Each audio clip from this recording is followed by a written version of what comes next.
اب یہ بریدہ اسلمی کی روایت ہے، اور یہ روایت بھی ہم نے مسند احمد سے لی ہے، رقم ہے 23,011۔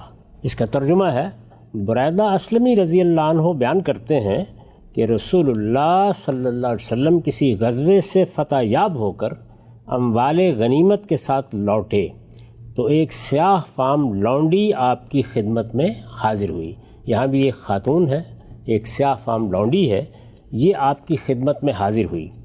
اس نے کہا، یا رسول اللہ، میں نے نظر مانی تھی کہ اللہ آپ کو سلامتی کے ساتھ واپس لے آیا تو آپ بیٹھے ہوں گے اور میں آپ کے آگے دف بجاؤں گی اور گیت گاؤں گی۔ ٹھیک۔ اس عورت نے آ کے یا اس لونڈی نے آ کے رسول اللہ صلی اللہ علیہ وسلم کے سامنے اپنی یہ عرضداشت رکھی۔ رسول اللہ صلی اللہ علیہ وسلم ایک غزوے سے واپس آئے تھے، ظاہر ہے یہ خوشی کا موقع تھا۔ جب آپ تشریف لے گئے ہوں گے تو مسلمانوں کی دعائیں آپ کے ساتھ ہوں گی، لونڈی غلام بھی آپ کے لیے دعا کرتے رہے ہوں گے۔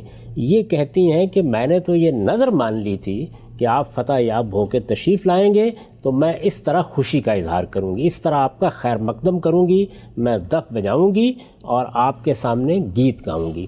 یہ لفظ عربی زبان میں تو دف تلفظ کیا جاتا ہے، لیکن اردو زبان میں اس کا یہ تلفظ اب رائج ہو چکا ہے، یعنی دف بجاؤں گی اور گیت گاؤں گی۔ آپ نے فرمایا، اگر تم نے نظر مانی تھی تو کر لو ورنہ نہیں۔ اچھا، یعنی رسالت مآب صلی اللہ علیہ وسلم نے یہاں دو باتیں فرمائیں، ایک یہ کہ نظر مانی تھی تو کر لو، دوسری یہ کہ اگر نظر نہیں مانی تھی تو نہ کرو۔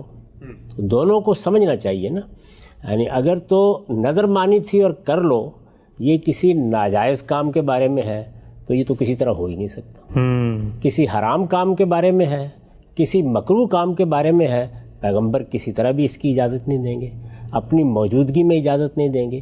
پہلی بات یہ آپ یہ فرماتے کہ کسی ناجائز یا حرام کام کی نظر نہیں مانی جا سکتی، یہ تمہیں کسی حال میں بھی نہیں کرنا چاہیے۔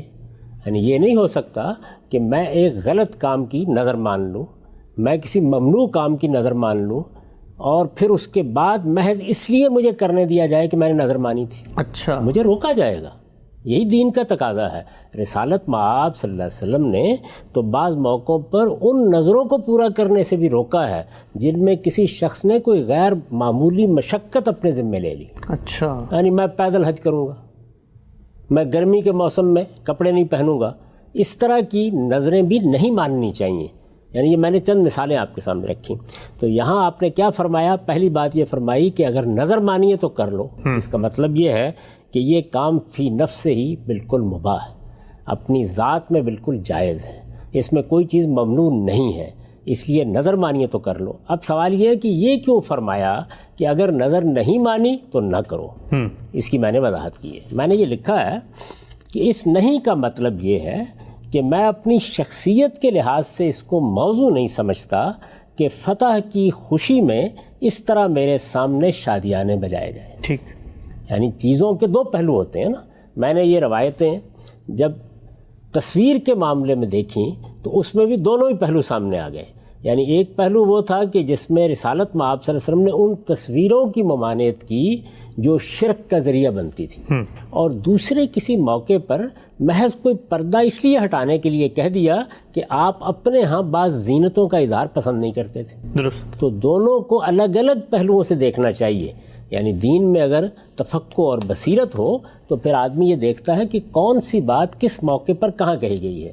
یہاں ظاہر ہے کہ اس نہیں کا یہ مطلب تو ہو ہی نہیں سکتا کہ یہ کوئی ناجائز کام ہے، یہ کوئی ممنوع کام ہے، یہ دین میں کرنا صحیح نہیں ہے، اس کی کراہت بیان کرنا پیش نظر ہے، یہ تو اس نہیں کا مطلب ہو ہی نہیں سکتا، اس لیے کہ پہلے آپ نے اس کی اجازت دے دی ہے، تم نے نظر مانی تھی تو کر لو۔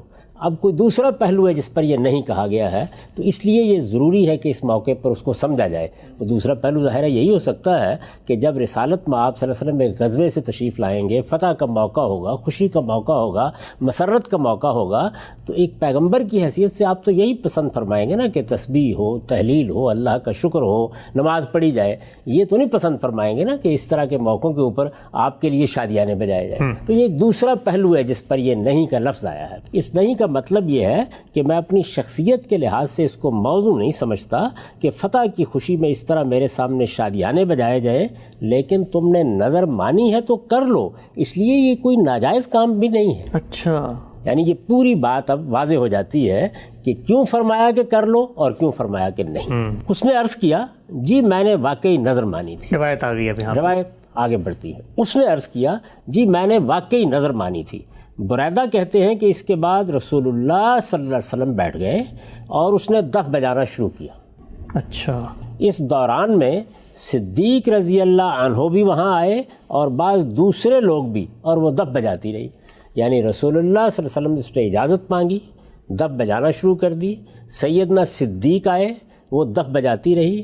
رسالت مآب صلی اللہ علیہ وسلم بھی وہاں بیٹھے رہے، صدیق رضی اللہ عنہ بھی وہاں بیٹھ گئے، بعض دوسرے اصحاب بھی آئے۔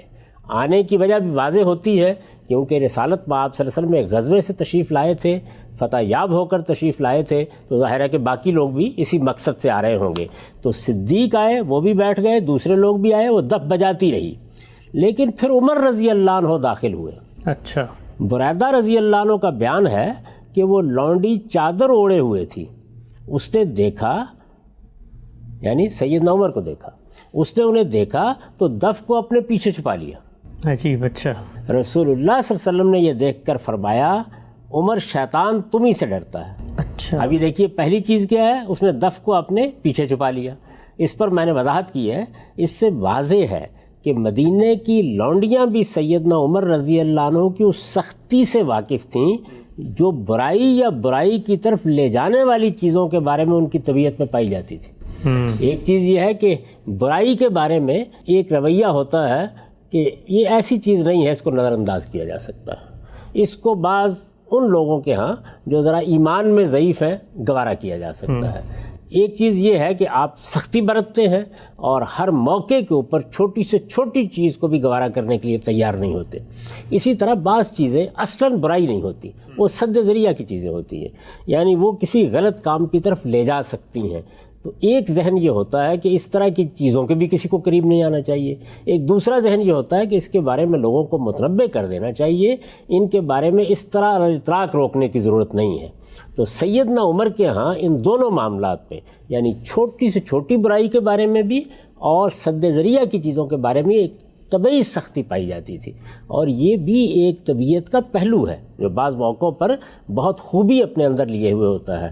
تو سیدنا عمر کو اس نے دیکھا تو میں نے اس پر لکھا ہے کہ لونڈیاں بھی جانتی تھیں کہ ان کی طبیعت میں اور سیدنا صدیق کی طبیعت میں، ان کی طبیعت میں اور خود رسالت مآب صلی اللہ علیہ وسلم کی طبیعت میں کیا فرق ہے۔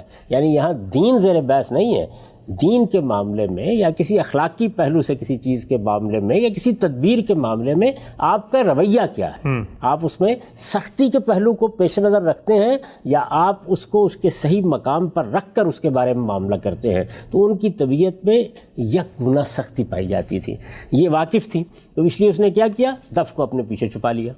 رسول اللہ صلی اللہ علیہ وسلم نے یہ دیکھ کر فرمایا عمر شیطان تم ہی سے ڈرتا ہے۔ اب یہ کیا جملہ ہے، عمر شیطان تم ہی سے ڈرتا ہے، یعنی اس سے پہلے کون تھے، اللہ کے آخری پیغمبر، اس نے آپ سے اجازت لی، اس نے دف بجانا شروع کر دی، اس نے گانا گانا شروع کر دیا۔ میں پوچھتا ہوں کیا شیطان خدا کے پیغمبر سے نہیں ڈرتا؟ یقیناً ڈرتا۔ اچھا، سیدنا صدیق کیا ہستی ہیں، یہ آپ جانتے ہیں کہ دین میں ان کا کیا مقام ہے، تقوی میں ان کا کیا مقام ہے، رسالت مآب صلی اللہ علیہ وسلم کی مصاحبت میں ان کا کیا مقام ہے، اور ان کی دینی خدمات کی کیا حیثیت ہے۔ مسلمانوں نے اپنے اعتماد کے ساتھ انہیں رسالت مآب صلی اللہ علیہ وسلم کا جانشین بنایا ہے، معمولی ہستی نہیں ہے، تو کیا شیطان ان سے نہیں ڈرتا؟ تو یہ سبق ہے اس بات کا کہ بعض جو جملے ہوتے ہیں وہ اس طرح قانون کا ماخذ نہیں بن جاتے، وہ حق و باطل کا فیصلہ نہیں کر دیتے، ان میں اس کے محل کو، اس کے موقع کو دیکھنا پڑتا ہے۔ چونکہ ان کی طبیعت میں ایک خاص طرح کی سختی تھی، چونکہ چھوٹی سے چھوٹی برائی کو بھی گوارا نہیں کرتے تھے، چونکہ سد ذریعہ کے معاملات میں بھی سختی برتتے تھے، تو اس لیے رسالت مآب صلی اللہ علیہ وسلم نے ان کی طبیعت کے اس پہلو کی تحسین کی۔ اچھا، تو اس پر بھی میں نے ایک وضاحتی نوٹ لکھا ہے، وہ میں آپ کو سناتا ہوں۔ میں نے لکھا ہے یہ محض تحسین کا جملہ ہے، یعنی یہ تقابل کا جملہ ہی نہیں ہے۔ بہت سے جملے ہم تقابل میں بولتے ہیں اور بعض جملے ہم اگرچہ بول اس طرح رہے ہوتے ہیں کہ بظاہر لگتا ہے یہ تقابل میں بولے گئے ہیں، جبکہ وہ محض تحسین کے جملے ہوتے ہیں۔ یہ محض تحسین کا جملہ ہے، اس کے ہرگز یہ معنی نہیں ہے کہ پیغمبر اور پیغمبر کے جلیل القدر رفقا کوئی شیطانی کام کر رہے تھے یا شیطان ان سے نہیں ڈرتا تھا۔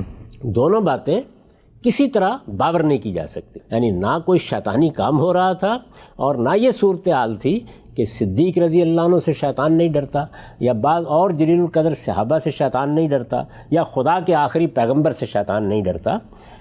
اس کے ہرگز یہ معنی نہیں ہے کہ پیغمبر اور پیغمبر کے جلیل القدر رفقا کوئی شیطانی کام کر رہے تھے یا شیطان ان سے نہیں ڈرتا تھا.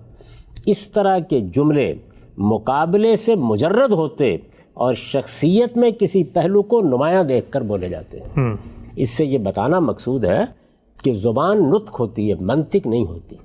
اس میں ہمیشہ یہ دیکھنا چاہیے کہ موقع کلام کیا تھا، بات کہاں کہی گئی، اور یہ روایتوں کو سمجھنے میں بڑی ضروری بات ہوتی ہے. خود اندازہ کیجئے کہ اگر اس سیاق سے ہم واقف نہ ہوتے اور صرف اتنی بات کوئی راوی بیان کر دیتا کہ کہیں دف بجائی جا رہی تھی، رسول اللہ صلی اللہ علیہ وسلم نے سیدنا عمر کے بارے میں یہ کہا کہ ان کو دیکھ کر فلاں لونڈی کے بارے میں یہ پتہ چلا ہے کہ اس نے دف اپنے پیچھے چھپا لی تھی، تو شیطان عمر ہی سے ڈرتا ہے. ہم اس کا مطلب کیا لے لیتے، اس کو کس محل میں رکھ لیتے، اس سے کیا معنی نکال لیتے؟ تو چیز کو اس کی جگہ پر رکھ کے دیکھیے. اس لیے میں کئی بار توجہ دلاتا ہوں کہ روایات میں جو مضامین ہوتے ہیں وہ اطلاقی ہوتے ہیں. ان میں کوئی اصول، کوئی قاعدے نہیں بیان کیے جاتے، بلکہ اطلاقی طور پر ایک صورتحال کے لحاظ سے کوئی بات کہاں کہی گئی، کس طرح کہی گئی، کس محل میں کہی گئی. اب یہ پوری بات دیکھیے، کیونکہ ساری بات سامنے آ گئی ہے کہ اس نے آ کے رسالت بآب صلی اللہ علیہ وسلم سے اجازت لی ہے، اس نے دف بجانا شروع کر دیا ہے، رسالت بآب صلی اللہ علیہ وسلم وہاں بیٹھے ہوئے ہیں، صدیق رضی اللہ عنہ نے بھی اس کو سنا ہے، دوسرے صحابہ بھی آئے ہیں، وہ دف بجاتی رہی ہے. لیکن جس وقت اس نے دیکھا کہ سیدنا عمر آئے ہیں تو اس نے دف بھی پیچھے چھپا لی اور رسول اللہ صلی اللہ علیہ وسلم نے اس کے اوپر یہ دل نواز تبصرہ بھی کیا. اس کے ہرگز یہ معنی نہیں ہے کہ پیغمبر اور پیغمبر کے جلیل القدر رفقا کوئی شیطانی کام کر رہے تھے یا شیطان ان سے نہیں ڈرتا تھا. اس طرح کے جملے مقابلے سے مجرد ہوتے اور شخصیت میں کسی پہلو کو نمایاں دیکھ کر بولے جاتے ہیں. ٹھیک. اس میں شیطان کا لفظ بھی غنا اور موسیقی کے اسی پہلو کو ملحوظ رکھ کر استعمال ہوا ہے جس کی وضاحت ہم پیچھے روایت 9 میں کر چکے ہیں. اس سے پہلے جو روایت پیش کی جا چکی ہے اس کا روایت کا نمبر 9 ہے. اس روایت میں ایک جملہ آیا تھا اور وہ جملہ اس سے پہلے میں واضح کر چکا ہوں، یہ بتا چکا ہوں کہ اس کے نتنوں سے جو سانس نکلتی ہے وہ سحر بن کر، جادو بن کر نکلتی ہے. سیدہ عائشہ کو سناتے ہوئے فرمایا تھا. سیدہ عائشہ کو آپ نے یہ بتایا تھا. اس میں الفاظ یہ تھے قد نفخ الشیطان فی منخرہا، جس کی وضاحت ہم پیچھے روایت 9 میں قد نفخ الشیطان فی منخرہا کے تحت کر چکے ہیں. جن چیزوں کا زیادہ استعمال غلط کاموں کے لیے ہونے لگے ان کے بارے میں سیدنا عمر جیسی سختی کے رویے بھی معاشرے کی ضرورت ہوتے ہیں. اچھا. یعنی دیکھیے یہ جو معاشرہ ہے اس کی حیثیت بالکل ایک گلدستے کی ہوتی ہے. اس میں یہ بھی ہوتا ہے کہ بعض بزرگ بہت کریم النفس ہوں گے، بعض بہت شفیق ہوں گے، بعض کے ہاں بڑا حکیمانہ طرز عمل ہوگا، بعض کے ہاں چیزوں کو ان کی جگہ پر رکھنے کا ایک انداز ہوگا، وہ سختی بعض موقعوں پر کریں گے، بعض موقعوں پر نرمی سے کام لیں گے، اور بعض طبائع ایسی بھی ہوتی ہیں. ہم اپنے بزرگوں میں بھی دیکھتے ہیں، بڑے لوگوں میں بھی دیکھتے ہیں. سیدنا عمر کے ہاں ظاہر ہے یہ پہلو بہت نمایاں تھا. جن چیزوں کا زیادہ استعمال غلط کاموں کے لیے ہونے لگے ان کے بارے میں سیدنا عمر جیسی سختی کے رویے بھی معاشرے کی ضرورت ہوتے ہیں، اس لیے کہ انہی سے توازن قائم رہتا ہے. نبی صلی اللہ علیہ وسلم نے غالباً اسی بنا پر انہیں یہاں کسی اصلاح کی طرف توجہ نہیں دلائی. یعنی یہاں یہ بھی نہیں کیا رسول اللہ صلی اللہ علیہ وسلم نے کہ عمر اپنی طبیعت کی اصلاح کرو، اس میں یہ سختی نہیں ہونی چاہیے، یہ عورت تم سے کیوں ڈر گئی ہے. تو اس کا مطلب کیا ہے؟ اس کا مطلب یہ ہے کہ جو رویہ ہم نے اختیار کیا وہ بھی اپنے محل میں بالکل صحیح تھا، اور تمہارے معاملے میں یہ تاثر پیدا ہوا ہے اس کا بھی ایک محل ہے، اس کی بھی آپ نے تحسین کی، بلکہ ان کی تحسین ہی فرمائی ہے. تو یہ روایت ہے کہ جس میں آپ یہ دیکھ سکتے ہیں کہ کس توازن کے ساتھ ساری بات سامنے آ گئی ہے، کتنے اسالیب کو ہمیں سمجھنے کا موقع ملا ہے، اور اس سے ہم یہ اندازہ بھی کر سکتے ہیں کہ روایتوں کی بنیاد پر فیصلے کرتے وقت کن کن چیزوں کا لحاظ رکھنا چاہیے.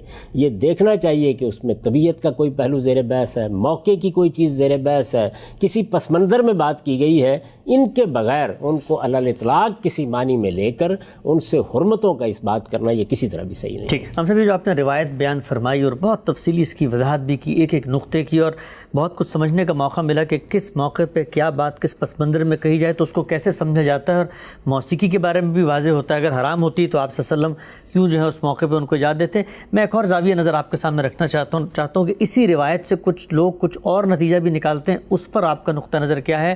کہا یہ جاتا ہے کہ چلیں رسالت مآب صلی اللہ علیہ وسلم نے اگر سن لیا تو دف ہی سنا نہ صرف، تو ہمارے علماء انہی روایتوں سے، جیسی روایتوں سے یہ کہتے ہیں کہ دف کی بات ہے، دف جائز ہے، دف کے علاوہ کوئی چیز جائز نہیں ہے. تو اس روایت سے جس پہ آپ نے پورا فلسفہ برآمد کیا کہ دیکھیں استعمال ہوتا ہے، رسول اللہ نے خود اجازت دی، حرام ہوتی تو نہ کرتے، سیدنا عمر کے آنے کے بعد باقی صحابہ بھی سنتے رہے، تو پھر اس پہ کیا کہیں گے جو علماء اس سے صرف دف کی بات نکال رہے ہیں؟ ان کی بات بہت وزنی ہوتی، اس کو بہت قدر و قیمت کی نگاہ سے دیکھا جاتا. اگر صورتحال یہ ہوتی کہ بعض دوسرے نصوص میں حرمت واضح ہو چکی ہوتی، اچھا، یعنی یہ معلوم ہوتا کہ یہ ہے تو حرام، قرآن نے اس کو حرام قرار دیا ہے، رسالت مآب صلی اللہ علیہ وسلم نے اس کو حرام قرار دیا ہے، اس کی حرمت تو فطرت کے اصولوں کے اوپر طے ہے، اس میں کوئی چیز ہو ہی نہیں سکتی. جب آپ یہاں کھڑے ہیں تو اب یک بہ یک آپ کے سامنے ایک روایت آتی ہے جس میں ایک لونڈی گانا گا رہی ہے، اس کے ساتھ دف بجا رہی ہے، تو پھر آپ کہتے ہیں کہ دیکھیے دف کا استثناء ہے.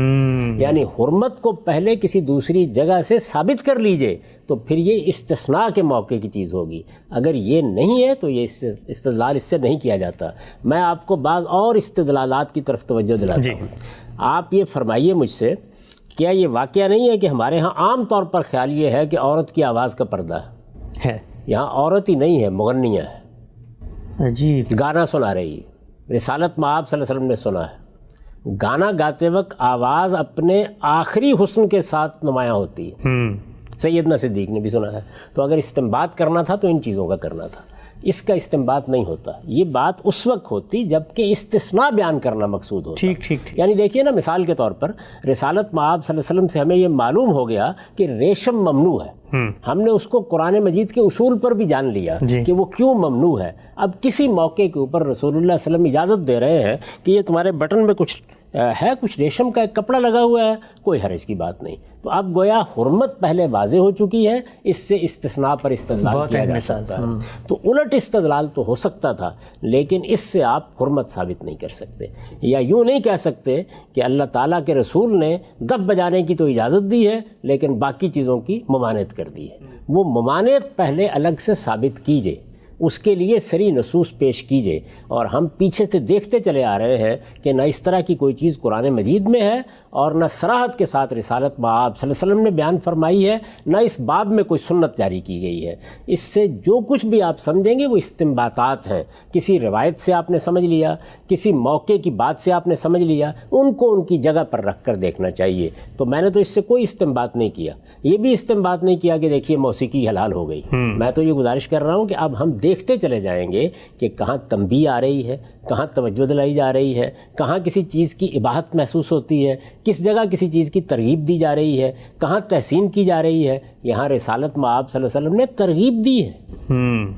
یعنی اس سے پہلے جو روایت ہم دیکھ چکے ہیں اس میں خود رسالت مآب صلی اللہ علیہ وسلم نے موسیقی سنوائی ہے، سیدہ سے پوچھا ہے، ان سے سوال کیا ہے کہ کیا تم سننا پسند کرو گی، پھر خود تھالی دی ہے اور اس کے بعد خاتون سے کہا ہے. اور جب ہم اس روایت میں آتے ہیں تو یہاں آپ نے اجازت دی ہے، یہاں بیٹھ کے سنتے رہے، یہاں آپ کے ساتھ سیدنا صدیق بھی موجود رہے ہیں، پھر ایک تبصرہ بھی کیا ہے. تو ہر چیز کو اس کی صحیح جگہ پر رکھنا چاہیے، اس کے بعد ہی آپ دین کا صحیح فہم اگلی نسلوں کو منتقل کر سکتے ہیں.